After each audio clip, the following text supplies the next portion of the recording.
Oi, pessoal. Vamos continuar nossa aula de iniciação científica, onde eu estava dando um feedback para vocês sobre os parágrafos que vocês escreveram, tá? Então, eu tinha falado sobre duas situações, né? Dois parágrafos que eu recebi, na verdade, dois textos, né?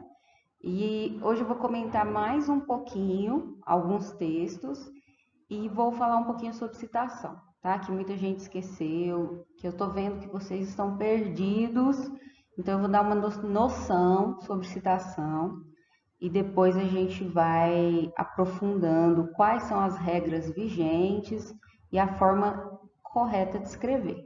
Eu só preciso que vocês se lembrem de usar citação em todo parágrafo, em todo texto que vocês escreverem e lembrar de coletar a referência dessa citação que vocês utilizarem, tá?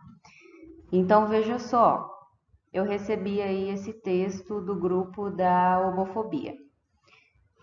Aqui tá só essa foto, tem outra foto que o pessoal da homofobia mandou com as referências. Então, quando a gente vai avaliar aqui o material que me mandaram, eles acertaram em colocar, vamos sublinhar, as citações, ó, aqui eu tenho uma citação, aqui eu tenho outra, que é Junqueira 2007, e aqui Prado e Machado 2008. Então, eles escreveram as ideias, citaram no final das ideias de onde eles tiraram essa ideia, porque a gente não inventa as coisas, né? A gente lê, tira de algum lugar a inspiração, a ideia principal, e a gente tem que falar de onde a gente tirou. Por isso que a gente cita os autores dos artigos que nós lemos. E aí esse pessoal do grupo da homofobia citou certinho. Inclusive, tem outra folha que eu não coloquei aqui, eles mandaram a referência certinha dessas citações. Quando você coloca uma citação, você tem que me mostrar a referência dessa citação. O que é referência? São todos os dados do artigo, por exemplo, do Junqueira. Aqui, ó, a primeira citação, Junqueira. De onde que vem esse artigo? Lá na referência vai falar o título, a revista em que foi publicado, o ano, o número da revista, vai estar tudo lá. Caso você queira ir atrás desse trabalho, é só você olhar a referência. Então a gente tem que coletar sempre a referência da citação, para a gente saber qual trabalho é, tá? Então vamos ver o que eles escreveram. O vocabulário homofobia está sendo abertamente entregue para conscientizar sobre agressões e preconceito com pessoas que têm um interesse sexual distinto dos heterossexuais, principalmente no Brasil. Ok, né? Explicou aí sobre a homofobia e citou quem deu essa ideia. Apesar do seu uso homossexual, são basicamente ignorados no Brasil e vários outros países. Então, essa ideia ficou solta, né? Aqui no texto, se vocês forem olhar. Além de estar sem a citação, essa ideia ficou solta, né? Apesar do seu uso homossexual, como assim? Precisa discorrer mais essa ideia para que o texto fique claro e objetivo. Lembra que eu falei lá no primeiro feedback que a escrita científica ela precisa ser clara e também objetiva. A gente tem que fazer um texto claro, um texto que o leitor consiga entender a mensagem. Nessa frase não ficou algo claro, então precisa reescrever. Aí depois fala, vou tirar aqui o vídeo para dar para eu ver. O que é homofobia afinal?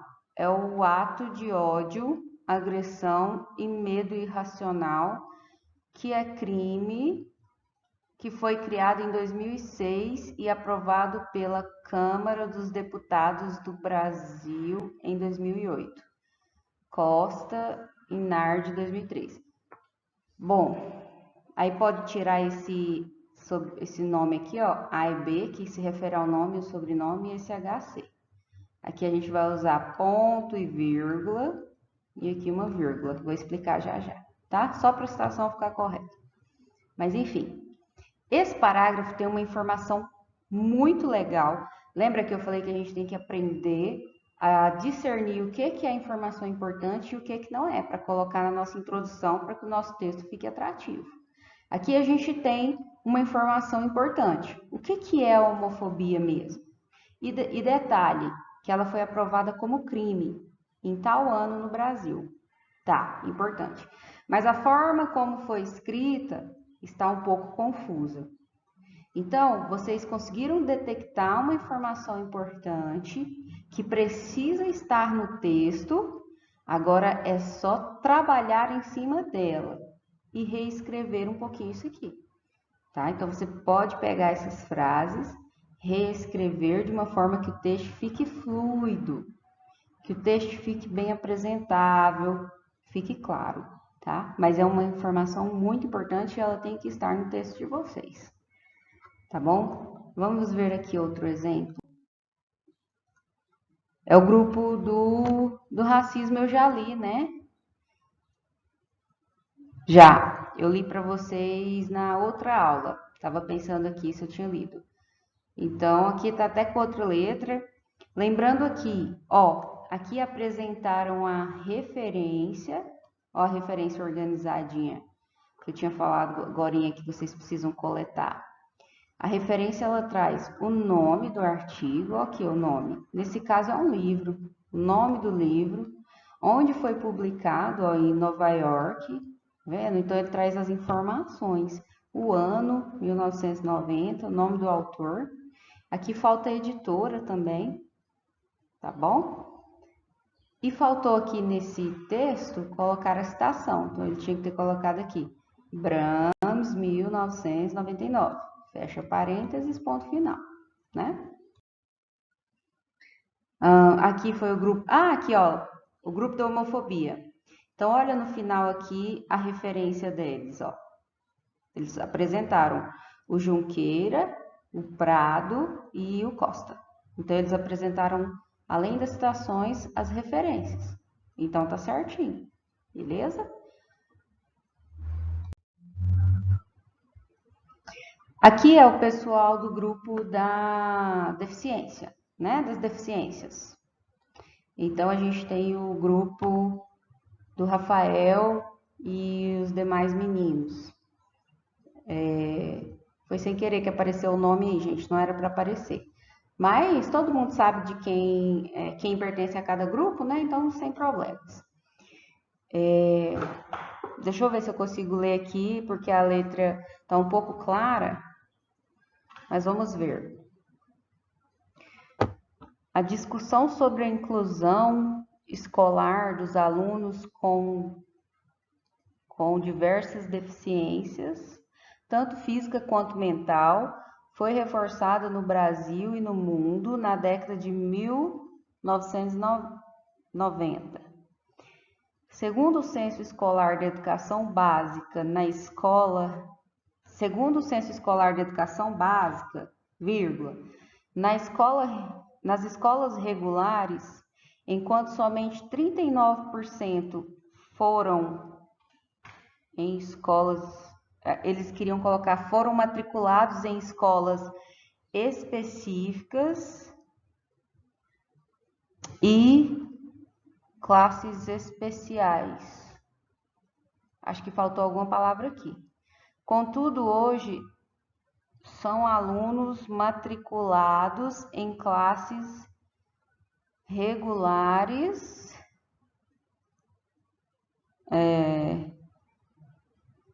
do que em segregadas. Precisa dar uma olhadinha aí no português, né? Mas eles quiseram trazer, aí no final colocou a citação, que é Oliva 2011. E olha aqui a referência também que eles copiaram, ó, Oliva. E aí toda a informação, o nome do artigo, ano, onde foi publicado. Então eles trouxeram a citação e a referência, certo? Só precisa dar uma olhada em quais palavras faltaram aqui, porque mostra que faltou algumas palavrinhas aqui no final do texto, né? Mas observem que eles trouxeram o que eu disse para vocês, que os artigos gostam. Os artigos gostam de números. Quando as pessoas leem dados estatísticos, elas entendem a importância dos assuntos. Nossa, só 39% dos alunos sendo matriculados em escolas regulares, por exemplo. Só tantos por cento dos alunos especiais estão em escolas regulares. Isso mostra que eles estão sendo segregados. Então, qual é o problema com os alunos com deficiência? Por que eles são segregados? Tá vendo que se você coloca esses dados sobre porcentagem, você já traz um gancho para fazer um próximo parágrafo. É assim a escrita científica. A gente traz uma informação no parágrafo que vai ser gancho para o próximo parágrafo, né? Que vai interligar uma informação à outra. Então, legal, gostei, só precisa olhar o português, ver quais palavrinhas faltaram aqui, tá? Precisa ter um cuidado para que tenha sentido as frases, né? Então, a gente precisa reescrever esse final aqui, tá bom? Para essa frase ficar completa. Aí, o que eu quero destacar? As citações. Quais são os tipos? Por quê? Porque eu vi que vocês ficaram perdidos, né? Eu vi que vocês ficaram bem perdidos conversando com os alunos presenciais, lendo esses textos. Então, a gente precisa ter uma noção sobre como citar os autores que a gente está vendo lá nos artigos. Então, nós vamos ter 3 situações, tá? Quando você vê lá um artigo que tem somente um autor, é uma situação. Quando você vê um artigo que tem 2 autores, é outra situação. E quando tem 3 ou mais autores, já é outra situação também. Então, vamos começar por um autor. Nesse caso aqui, ó, esse documento, esse artigo, foi feito pelo Food and Drug Administration, tá? Esse aqui, vamos dizer que foi a organização que escreveu esse livro. Então, a gente fala que ele é o autor, essa organização aqui. Então, tem só um autor. Quando nós temos um autor, a gente escreve esse nome desse autor, ó, Food and Drug Administration, vírgula, o ano em que foi publicado o artigo. Como eu sei o ano que foi publicado o artigo? É só eu abrir o artigo e olhar ou ir na referência dele. Olha aqui, 2012, ó a referência. A referência está sempre lá no final do artigo que você está lendo. Então, eu até trouxe aqui, ó, essa referência. Eu trouxe esse texto com a citação para vocês verem como escreve, ó.